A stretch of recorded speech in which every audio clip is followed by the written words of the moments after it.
जय मां शारदे। आज हम ज्योतिष ज्ञान प्राप्त करने के लिए प्रमुख बातों पर फोकस करेंगे। सबसे पहले तो जन्म कुंडली के 12 घरों या स्थानों के अंतर्गत किस किस स्थान से क्या क्या भाव या विषय देखा जाता है, 12 राशियों के क्या क्या नाम हैं और कौन कौन राशि के कौन कौन ग्रह स्वामी होते हैं, कौन कौन सी राशियों पर बैठने से कौन कौन से ग्रह उच्च एवं नीच के माने जाते हैं, कौन कौन सी राशियों पर दृष्टियां डालने से कौन कौन से ग्रह उच्च एवं नीच फल प्रदान करते हैं, कौन कौन ग्रह की अपने बैठे हुए स्थान से कौन कौन से स्थानों पर दृष्टियां पड़ती हैं, कौन कौन से ग्रह का आपस में किस किस अन्य ग्रह से शत्रु एवं मित्र तथा सामान्य भाव वाला व्यवहार रहता है, कौन कौन से ग्रह किस किस स्थान पर बैठने से स्वक्षेत्री, मित्र क्षेत्री, उच्च क्षेत्री, नीच क्षेत्री तथा सामान्य श्रेणी के कहलाते हैं। कुंडली के अंदर कौन कौन से स्थानों को केंद्र एवं त्रिकोण तथा सामान्य स्थान कहते हैं, कौन कौन से ग्रह किस किस स्थान पर बैठने से अथवा किस किस स्थान को देखने से किस किस प्रकार से अच्छा या बुरा फल क्यों करते हैं या क्यों देते हैं। यद्यपि इन सब बातों की जानकारी के लिए हमने शुरू में 12 राशियों का 12 भावों में फलादेश अलग अलग वीडियो में पूरा का पूरा बहुत ही विस्तृत ढंग से बताया है। उसको आप हमारे चैनल में प्लेलिस्ट द्वारा एक एक राशि का एक एक ग्रह का फलादेश समझ सकते हैं और उसमें हमने फलादेश मालूम करते समय समस्त विषयों की जानकारी अपने आप देने का प्रयत्न किया है और दिया ही है, क्योंकि हर एक फलादेश के अंदर ग्रहों के समस्त कारणों को युक्त करके उदाहरण सहित शीशे की तरह फलादेश हमने करने का विधान बताया है। अब हम 12 राशियों के नाम और स्वरूप की बात करते हैं। कुंडली में एकदम बेसिक शुरुआत यहीं से होती है। ये 12 राशियाँ, पहली राशि मेष है, दूसरी राशि वृषभ है, तीसरी राशि मिथुन है, चौथी राशि कर्क है, पांचवी राशि सिंह है, छठी राशि कन्या है, सातवीं राशि तुला है, आठवीं राशि वृश्चिक है, नौवीं राशि धनु है, 10वीं राशि मकर है, 11वीं राशि कुंभ है और 12वीं राशि मीन है। ये नंबर सहित राशि कंठस्थ होनी चाहिए एक ज्योतिषी के लिए, क्योंकि जितना कंठस्थ होगा वही आगे सही सही फलादेश में काम आएगा। ग्रहों का आपसी स्थान और दृष्टि संबंध भी जानना ज्योतिषी को बहुत ज़रूरी होता है। यदि कोई ग्रह अपने बैठे हुए स्थान से अपनी दृष्टि के द्वारा किसी और स्थान को देख रहा है या उस स्थान पर बैठे हुए किसी ग्रह को देख रहा है, वह ग्रहों का दृष्टि संबंध कहलाता है। और यदि अलग अलग स्थानों में बैठे हुए कोई भी 2 ग्रह एक दूसरे को दोनों ओर देख रहे हों तो वह ग्रहों का परस्पर दृष्टि, और यदि कोई 2 ग्रह आपस में एक दूसरे के घर में बैठे हुए हों तो इन दोनों ग्रहों का स्थान संबंध कहलाता है। इसके अतिरिक्त विचारणीय बात यह है कि वह ग्रह आपस में मित्र भाव से संबंध कर रहे हैं अथवा उच्च भाव से संबंध कर रहे हैं या नीच भाव से संबंध बना रहे हैं या सामान्य भाव से संबंध स्थापित कर रहे हैं, यह भी समझना बहुत आवश्यक होता है। अतः इन संबंधों का सार फल यह है कि उन संबंधों को करने वाले ग्रहों के गुण, स्वभाव, कर्मों को एक दूसरे के सहयोग से मिलकर उन घरों के फलादेशों की पूर्ति करते हैं, अर्थात एक ग्रह में दूसरे ग्रह का स्वभाव सम्मिलित रहता है। श्रोतागण, इस बात का ध्यान रखें कि हमने जो भी वीडियो में बताया है, जहां ग्रहों के फलादेश दृष्टियों को हमने साथ में बताने का प्रयास किया है, वहीं पर यदि किसी ग्रह की दृष्टि के अंदर कोई भी ग्रह उस स्थान पर बैठा हो तो उस ग्रह का दृष्टि संबंध मान लेना चाहिए। और जहाँ पर स्थानाधिपतियों का फलादेश लिखा है, वहाँ पर यदि किसी ग्रह के स्थान में दूसरा कोई ग्रह बैठा है और उसके स्थान में वह ग्रह बैठा है तो उसे स्थान संबंध मान लेना चाहिए, क्योंकि हमने हर एक फलादेश ग्रहों की पूर्ण विवेचन युक्त स्थितियों के अनुसार ही बताया है। कौन कौन से स्थानों को केंद्र या त्रिकोण या अन्यान्य स्थान कहते हैं? जन्म कुंडली के अंदर पहला स्थान, चौथा स्थान, सातवां स्थान, 10वां स्थान, इन चारों घरों को केंद्र स्थान कहते हैं। 1, 4, 7, 10 इनको केंद्र स्थान कहा जाता है। अतः केंद्र में बैठे हुए ग्रह विशेष शक्ति युक्त होने की वजह से अधिक सफलता शक्ति प्रदान करते हैं। 5वां स्थान और 9वां स्थान, इन दोनों स्थानों को त्रिकोण स्थान कहते हैं। इन स्थानों में दैविक शक्ति की प्रधानता होने की वजह से इन स्थानों पर बैठे हुए ग्रह भी किसी किसी मार्गों में विलक्षण सफलता शक्ति प्रदान करते हैं। और लाभ स्थान, धन स्थान में बैठे हुए ग्रह धन की वृद्धि का कार्य करते हैं, परंतु लाभ में बैठा हुआ ग्रह प्रायः उत्तम फल का दाता होता है। और तीसरे पराक्रम स्थान में बैठा हुआ ग्रह भी पराक्रम शक्ति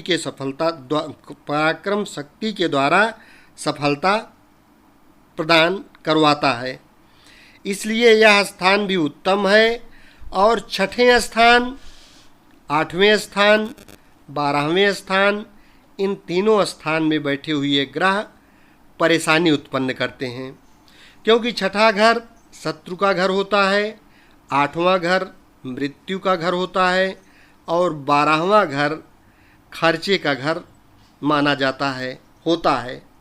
इसलिए इन तीनों स्थान के स्वामी ग्रह भी परेशानी के कारण बनते हैं, किंतु इन समस्त स्थानों का फल अपनी अपनी ग्रह की स्थिति के भेद और राशि भेद के कारणों से सैकड़ों अच्छे बुरे परिणामों के रूप में परिवर्तित होता रहता है। इसका पूरा स्पष्टीकरण हमने अपने पूरे वीडियो के अंदर अलग अलग स्थानों में अलग अलग राशियों में ग्रहों का फल जो विस्तार पूर्वक कहा है, बताया है, ये सब आपको हमारे पूरे वीडियो के अंदर स्पष्ट रूप से मिल जाएगा। कौन कौन राशियों के कौन कौन ग्रह स्वामी होते हैं, अगर हम इसके बारे में कहें तो मेष और वृश्चिक इन दोनों राशियों के स्वामी मंगल हैं, यानी 1-8 के स्वामी मंगल। वृष और तुला यानी 2 और 7 इन राशियों के स्वामी शुक्र हैं। 3 और 6 यानी मिथुन और कन्या इन दोनों राशियों के स्वामी बुध हैं। कर्क राशि के स्वामी चंद्रमा हैं। कर्क राशि जो चौथी राशि है, इसके स्वामी चंद्रमा हैं। सिंह राशि यानी 5वीं राशि, इस राशि के स्वामी सूर्य हैं।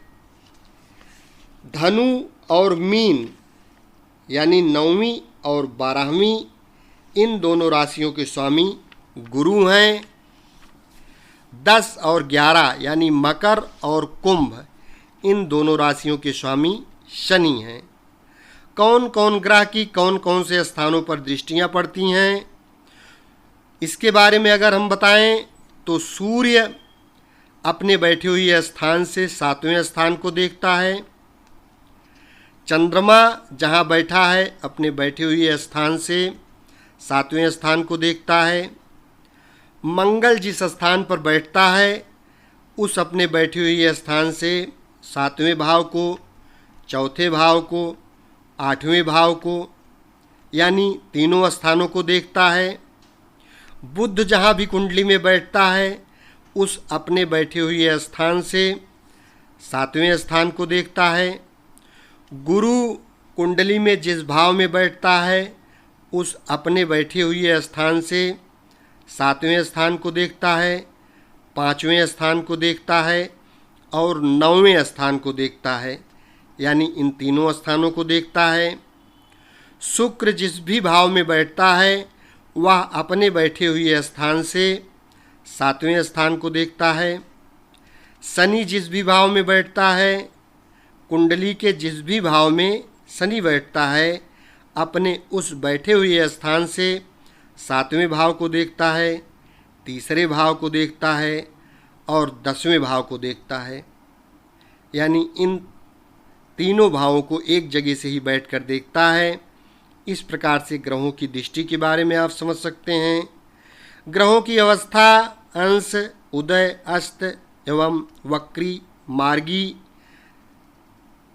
संबंधित ज्ञान की अगर हम बात करें तो हर एक ग्रह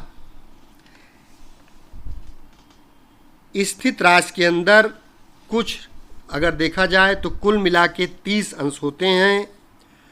जो भी कोई ग्रह 10 अंश से लेकर 22 अंश तक पर बैठता है तो उसे युवा अवस्था में माना जाएगा। 3 अंश से लेकर 9 अंश तक किशोरावस्था में माना जाता है। 23 अंश से लेकर 28 अंश तक वृद्धावस्था में माना जाता है और 29 अंश से ऊपर तथा 2 अंश से अंदर वाले ग्रह को मृत अवस्था में माना जाता है। इसके अतिरिक्त जो कोई ग्रह सूर्य के नज़दीक बिल्कुल बराबर अंशों पर साथ होता है वह ग्रह पूर्ण अस्त माना जाता है। जो भी कोई ग्रह सूर्य के 8 अंश की दूरी पर होता है वह अधूरा अस्त माना जाता है और जो कोई ग्रह सूर्य से 15 अंश की दूरी पर होता है वह पूर्ण उदित माना जाता है। इस प्रकार से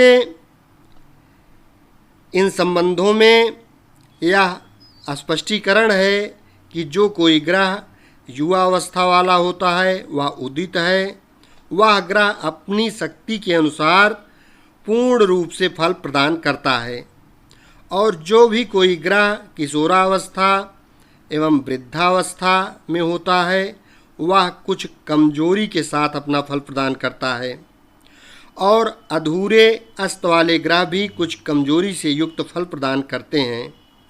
जो कोई ग्रह मृत अंश वाले होते हैं या पूर्ण अस्त होते हैं वह प्रायः बहुत सूक्ष्म और शून्य रूप से फल प्रदान करते हैं।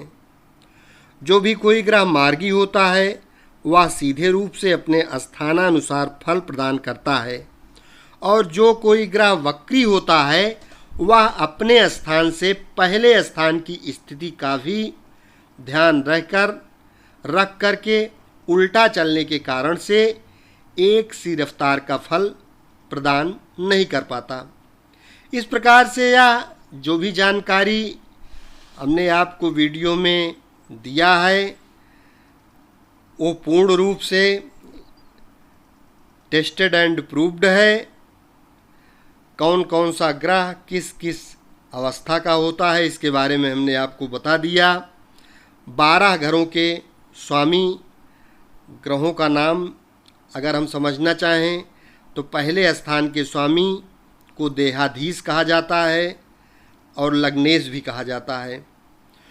दूसरे स्थान के स्वामी को धनपति और धनेश कहते हैं अथवा द्वितीयेश भी कहते हैं। तीसरे स्थान के भ्रातृ स्थानपति को तृतीयेश एवं पराक्रमेश कहते हैं। चौथे स्थान के मातृ स्थानपति को चतुर्थेश और सुखेश कहते हैं। 5वें स्थान के संतान स्थानपति को पंचमेश कहते हैं। छठे स्थान के शत्रु स्थानपति को खष्टेश कहते हैं। सातवें स्थान के स्त्री स्थानपति को सप्तमेश कहते हैं। आठवें स्थान के आयु स्थानपति को अष्टमेश कहते हैं। नौवें स्थान के भाग्य स्थानपति को भाग्येश एवं धर्मेश तथा नवमेश भी कहते हैं। दसम स्थान के राज्य स्थानपति को राज्येश एवं दशमेश कहते हैं। 11वें स्थान के लाभ स्थानपति को लाभेश कहते हैं। 12वें स्थान के खर्च स्थानपति को व्ययेश कहते हैं। इस प्रकार से कुंडली देखने के लिए सबसे पहले जो बेसिक चीज़ें हैं हमने इस वीडियो में आपको बताने का पूरा प्रयास किया है। इसमें बोला हुआ एक एक शब्द महत्वपूर्ण है। यदि इसको आप गौर से 10 बार सुनेंगे तब ये बातें समझ में आएंगी। ज्योतिष है बहुत आसान है, लेकिन जब आप आसानी से सीखने की कोशिश करेंगे तो निश्चित ही इसको सीख जाएंगे। आसान है, आसानी से सीखें। सरलता बहुत कठिन होती है, क्योंकि सब लोग जानते हैं स्वस्थ रहने के लिए सुबह खुली हवा में अच्छी ऑक्सीजन में टहलना सबसे ज़्यादा लाभदायक होता है। यह बहुत ही सरल काम है, लेकिन यह सरल काम लोग जानते हुए भी कर नहीं पाते हैं, क्योंकि ये वास्तव में बहुत ही सरल है, लेकिन निश्चितता नियमबद्धता अपने जीवन में बना नहीं पाते। और आज स्वास्थ्य की क्या कंडीशन चल रही है आप अपने समाज में देख सकते हैं, पास पड़ोस में देख सकते हैं, अपने घर में देख सकते हैं, बीमारी की क्या स्थिति है। ठीक उसी प्रकार से ज्योतिष सरल है। ज्योतिष के माध्यम से आप दूसरों का भला भी कर सकते हैं, लेकिन इसको सीखना बहुत आसान है। बस बात वही काम करेगी कि नियम से और बहुत ही ध्यानपूर्वक आसानी से आसान काम करेंगे तो आसान होता चला जाएगा। वीडियो में बोला गया एक एक शब्द महत्वपूर्ण है, इसलिए इसको ध्यान से सुने और लोगों का कल्याण करें। निश्चित ही कुंडली देखना सीख जाएंगे, क्योंकि हमारे ये सारे ही वीडियो एथेंटिक हैं, प्रूव्ड हैं, टेस्टेड हैं और हर तरह से समाज का भला करने वाले हैं। शेष अगले भाग में। धन्यवाद। यदि अभी तक चैनल को सब्सक्राइब न किए हों तो चैनल सब्सक्राइब अवश्य कर लें। संपूर्ण ज्योतिष इस चैनल के माध्यम से आपको सीखने के लिए अवश्य मिलेगी, वो भी एकदम फ्री में, जो कि सीरियल से आपको किसी भी चैनल पर नहीं मिलेगी। धन्यवाद।